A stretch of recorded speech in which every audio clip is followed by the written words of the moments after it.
Bonjour les amis, bienvenue à La Rochelle. Comment ça La Rochelle? On s'attend à voir des histoires de bateaux, c'est pas des histoires de bateaux. Aujourd'hui c'est des histoires de motos. Par contre ce qui va bien avec La Rochelle, c'est que c'est une histoire de filles. Figurez-vous que pilotant cette moto qui va concourir pour le championnat du monde, une jeune Lucie qu'on va voir dans quelques instants et qui va aller accrocher comme ça l'image de cette ville et l'image de la France un peu partout à travers le monde. On lui souhaite en tout cas.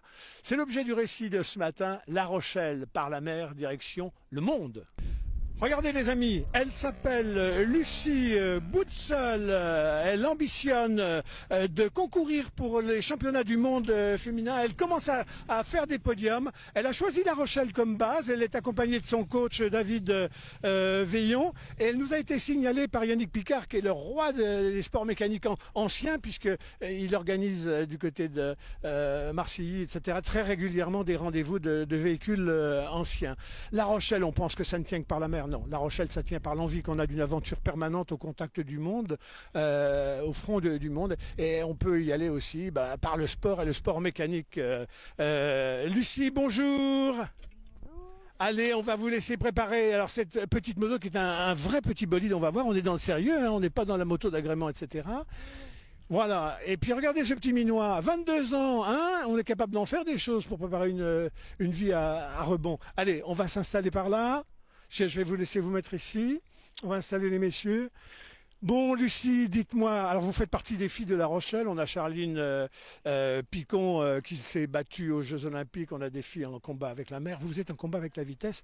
Alors on pense que des destins comme ça, c'est tout jeune, tout petit, dans une ambiance de motard, on peut pas faire autrement que de monter sur les motos parce que les parents ils sont chez vous, pas du tout, il n'y a pas de moto, il n'y a pas de compète dans la famille. Non, exactement. C'est vrai que c'est un parcours un peu particulier parce que mes parents sont pas des anciens pilotes, font pas de la compétition, et que ce soit dans le milieu de la moto ou dans le sport en général, ils sont pas sportifs ou compétiteurs dans l'âme. Donc c'est vrai que c'est un parcours un peu particulier, différent. Alors, vous auriez pu, comme plein de jeunes, arriver à la moto, mais par l'agrément, parce que c'est beau, parce que pour aller en ville, pour aller avec son copain, etc. Non, c'est tout de suite la moto de compète, vous. Oui, c'est vrai, j'ai toujours été attirée par la moto et notamment la moto de vitesse, même pas le cross, vraiment la piste et la compétition, sans trop savoir vraiment pourquoi et d'où ça vient. Ouais. Alors ça donne quoi? Ça donne à 14 ans, vous êtes devant votre télé dès qu'il y a les courses à Manicourt, etc. Ça donne, oui, devant l'ordinateur, à regarder des vidéos sur YouTube et à me dire mais c'est extra, faut que j'essaye, j'ai trop envie d'essayer ça. Et vraiment la passion est venue par Internet à la base. Alors les gens doivent dire, oh elle n'a pas une vie comme la nôtre, finalement vous êtes coupé du monde, vous êtes coupé de ce qu'aurait été une jeunesse normale, etc. Vous êtes dans un univers assez clos. Oui, c'est vrai que ça fait une adolescence différente du coup, parce que il y a des investissements physiques et de temps, et voilà, les soirées étudiantes le jeudi soir, et j'y ai pas participé. Donc c'est vrai que il y a une implication particulière et un développement qui est différent d'une adolescence classique, mais après c'est un choix, et ce que ça me permet de vivre aujourd'hui, je regrette rien. Ouais. Alors les motos, c'est vous qui les possédez ou c'est les sponsors? Parce que là on est quand même sur c'est pas des prototypes, mais enfin c'est des sacrés engins. Alors du coup non, là c'est une moto de série, c'est une R7 qu'on peut acheter classique dans le commerce, qui n'est pas tant préparée que ça, hein. Le moteur est d'origine, donc on n'a pas touché au moteur, les suspensions sont d'origine aussi, on n'y a pas touché, donc c'est assez classique comme moto on va dire, et par contre elle m'appartient, c'est mes motos personnelles qu'on arrive à se financer grâce au partenariat, mais c'est vrai qu'au tout début à la base, quand on n'a pas du tout de partenaire, quand on débute la moto, c'est très compliqué d'avoir ses propres machines. Alors lui c'est les déclics, là en l'occurrence c'est la télé, c'est tout à coup vous découvrez les sports mécaniques à la télé, mais l'aventure est toujours humaine, il y a toujours des gens quand même quelque part derrière. Vous avez un voisin qui est dans la moto à ce moment-là, qui monte un team. C'est important ce personnage du coup dans votre cheminement. Exactement, du coup c'est Philippe Mulmeyer qui habitait à quelques kilomètres de la maison. Qu'on salue, qui nous regarde, j'en suis convaincu. Que je remercie parce que du coup j'ai commencé la moto grâce à lui, et donc il avait le team RR et il faisait le championnat de Normandie d'endurance et il voulait ouvrir une équipe féminine, et moi je voulais me lancer dans la moto à ce moment-là, et donc j'ai commencé la moto grâce à lui. Ouais. Vous vous souvenez de la première course d'importance sur un circuit d'importance, c'était où? J'ai commencé par le championnat de Normandie d'endurance du coup, et donc c'était un petit circuit en Normandie où j'ai commencé, c'était ma toute première course en endurance. Alors dites-moi, les gens il y a des tas de clichés quand on est une femme comme ça, battante, une vie rude d'homme, il y a des tas de clichés qui courent. C'est les femmes dès qu'elles conduisent des camions, qu'elles sont routières. Est-ce qu'il y a ça chez vous aussi? Est-ce que les filles sont caricaturées? Il y a faire face à l'énergie que ça nécessite, et puis il y a aussi mettre les mains dans le cambouis. Est-ce que vous faites tout ça? Alors je fais tout ça, mais il n'y a pas cette image un peu qui date un peu de la moto. Non, non, c'est pas comme ça. Elle est coquette hein, quand même, elle n'est pas motarde ni routarde. C'est beaucoup plus ouvert que ça aujourd'hui. Et heureusement, les choses ont changé, même si c'est difficile et il y a peu encore de femmes dans ce milieu-là. Et c'est vrai que par contre, il faut savoir faire tout, il faut savoir être autonome, il faut savoir aussi faire la mécanique de la moto, changer les pneus, faire la vidange, etc. etc. C'est indispensable pour pouvoir piloter vite aussi par la suite, de savoir faire tout ça. Donc c'est important de comprendre sa machine et même en termes de réglage, un bon pilote, je pense, pour vraiment être très rapide, a besoin de savoir ce qui se passe d'un point de vue mécanique sur sa moto. Donc c'est important de le savoir. Votre allergie, vous l'avez à une bande de copains hein, qui vous sont fidèles depuis quasiment la maternelle. Ils auraient pu influer. Mais non, tu seras coiffeuse. Mais non, tu seras esthéticienne. Tu veux être course moto? Pas de problème, fais course moto. Ils vous soutiennent depuis tout petit, ces copains-là. Oui, oui, bah après on a de la chance de ne pas avoir une vision fermée de la femme et du travail qu'elle doit faire par la suite. Donc effectivement on a pu, en fait il n'y avait pas de question, si tu fais ce que tu veux, peu importe la finalité de ce que c'est, la moto ou même peu importe, en fait il n'y a pas d'importance. Et non, ils m'ont toujours soutenu, ils me soutiennent toujours aujourd'hui et c'est un groupe d'amis que j'ai depuis vraiment la primaire, on a grandi ensemble et ils sont à fond derrière moi. Et les parents, ils sont là, ils sont où? Ils ont peur, ils doutent Les parents, ils ont peur effectivement, forcément, surtout la maman, et c'est bien normal parce qu'avec tous les risques qu'on prend, et voilà, je comprends aussi ce point de vue-là. Et ils sont là, ils suivent. Alors vu qu'ils sont pas du milieu de la méca à la base, c'est vrai que c'est un peu compliqué pour eux parce qu'ils n'ont pas. Alors ça s'est développé avec les années, mais ils n'ont pas l'expérience et la connaissance de ce milieu-là à la base. Mais ils sont là. Là pour le championnat du monde, c'est plus compliqué parce que financièrement, ça demande des moyens de pouvoir se balader partout en Europe. Mais ils suivent aussi. Ça roule à combien un bolide comme ça? Le plus que vous ayez fait avec un bolide comme ça sur piste? Alors c'est pas avec cette moto-là que je suis allée au plus vite, parce qu'avant j'étais en 1000 et donc ça montait à plus de 300 km/h, 320 à peu près. Et celle-ci elle va à 200, je pense 220 environ. Mais en fait, la vitesse max c'est vraiment un facteur qu'on regarde pas forcément, qu'on prend pas vraiment en compte. Parce que le temps qu'on gagne sur la piste n'est pas sur la vitesse max de la machine, mais sur comment on l'exploite en général virage par virage. Donc c'est vrai et puis on n'a pas le temps de regarder le compteur de vitesse pour regarder à combien on va dans la ligne droite. Donc je sais pas exactement, je pense 220 à peu près. 200, est-ce qu'on se fait peur des fois? Est-ce qu'on a peur de tomber? Est-ce qu'on tombe? Vous êtes tombé 2 fois déjà. Oui, même plus que 2 fois. C'est ce que votre entourage m'a dit avec pudeur. Depuis le début, bien, je n'ai pas compté. Ouais. Mais on se fait peur. Alors pas forcément de par la vitesse, parce qu'en soi, aller à fond dans une ligne droite, n'importe qui est capable de le faire et ça ne demande pas de compétences techniques. Mais on se fait peur plus quand on essaye d'aller chercher de la vitesse en entrée de virage ou en virage, essayer de passer plus vite, de prendre plus d'angle, d'être encore le plus rapide possible et pour faire un temps autour le plus réduit, pour être le plus rapide.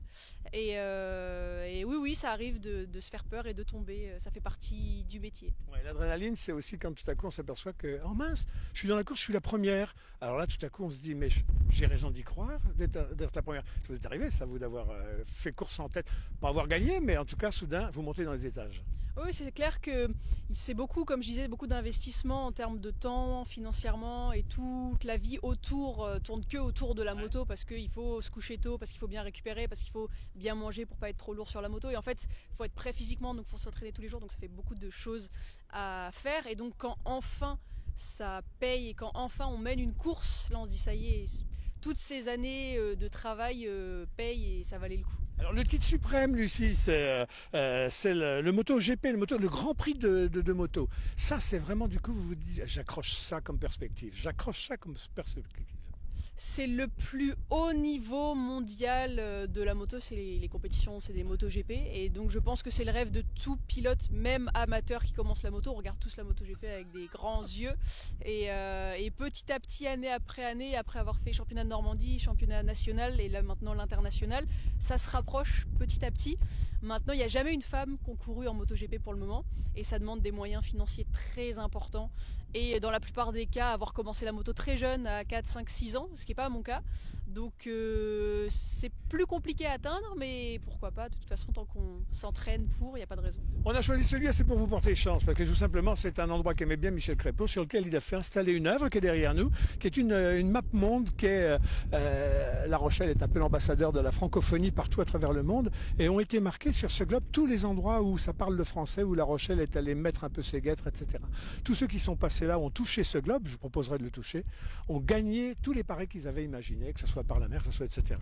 C'est pour ça qu'on a choisi ce lieu. Bon, vous n'êtes pas toute seule, on le disait tout à l'heure, il y a les amis d'enfance, il y a la famille, et puis il y a un team qui se mobilise. Il faut que vous soyez bonne au plan du mental, il faut que vous soyez bonne au plan physique, il faut que vous soyez bonne au plan financier, il faut que vous soyez bonne partout, tout le temps, souriante et naturelle comme vous l'êtes là. David Veillon, il joue un rôle important. C'est qui? C'est le coach de madame? David Veillon, c'est un acteur indispensable de tout ce que je vis aujourd'hui de par... J'ai commencé la moto grâce à Philippe Mulmeyer et le Team RR.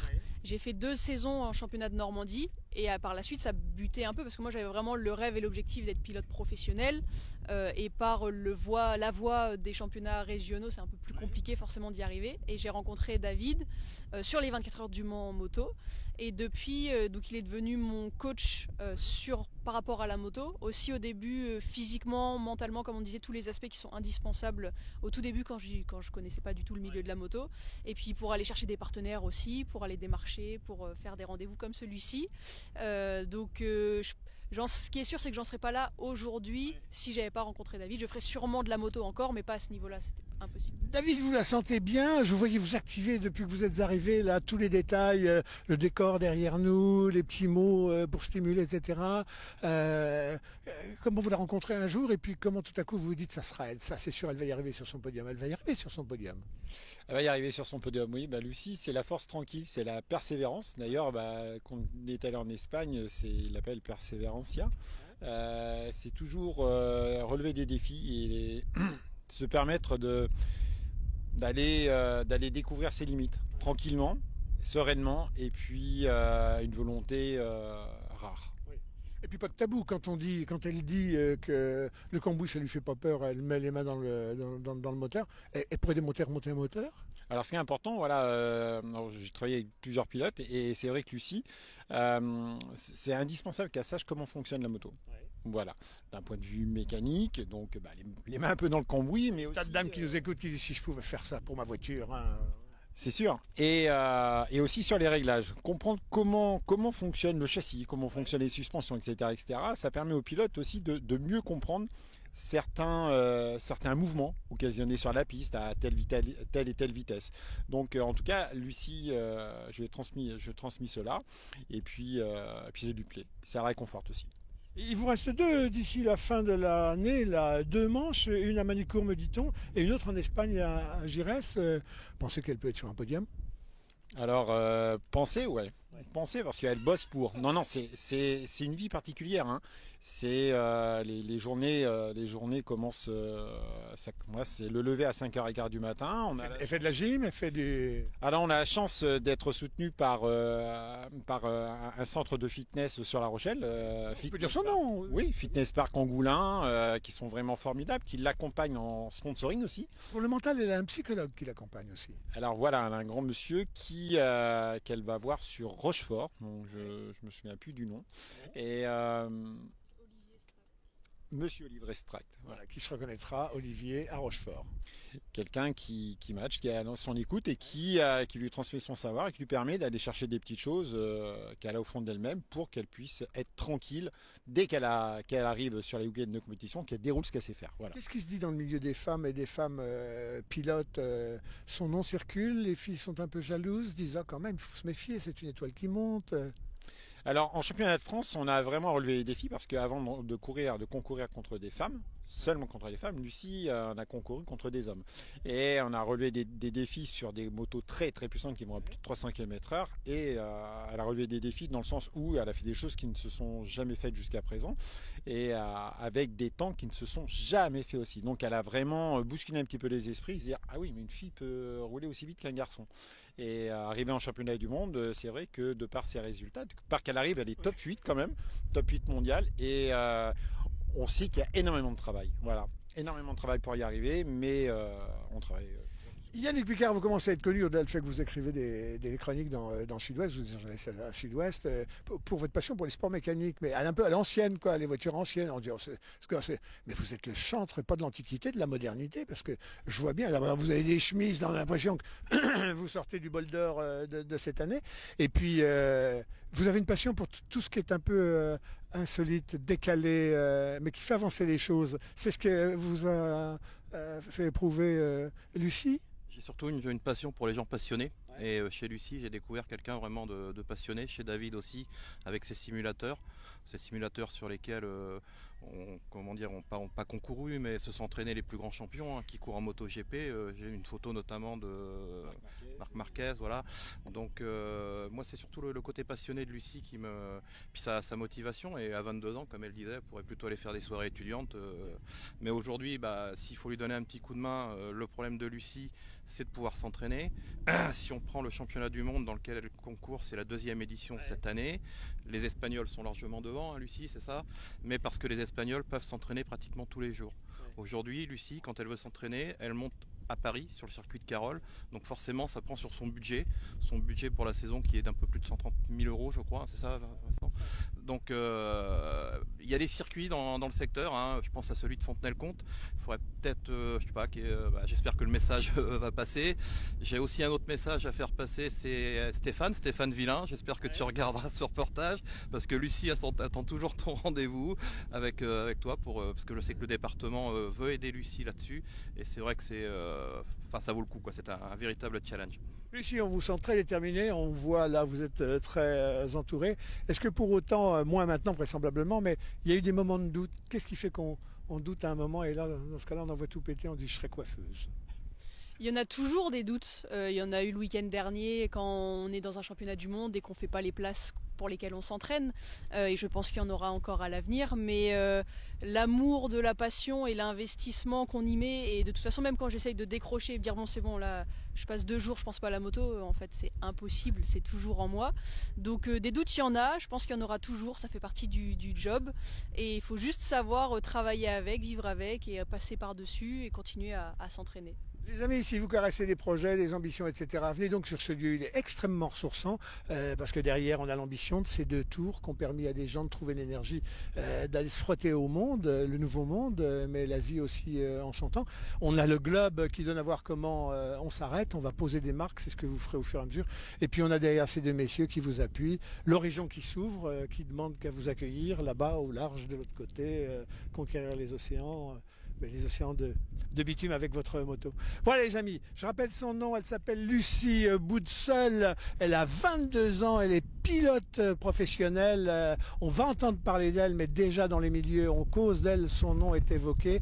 Et ben une fois de plus, La Rochelle derrière le rugby, mais La Rochelle, comme on était derrière Charline et ses consoeurs du nautisme, La Rochelle derrière Lucie Boutseul. On n'a pas fini, on n'arrivera jamais à se reposer, mais tant mieux si c'est pour faire avancer les causes du monde. Messieurs, au revoir. Lucie, on croise les doigts. Ce décor est pour vous. Touchez le globe là et vous allez voir, la vie va changer plus encore et mieux encore. À bientôt les amis sur DLR pour de belles rencontres comme ça.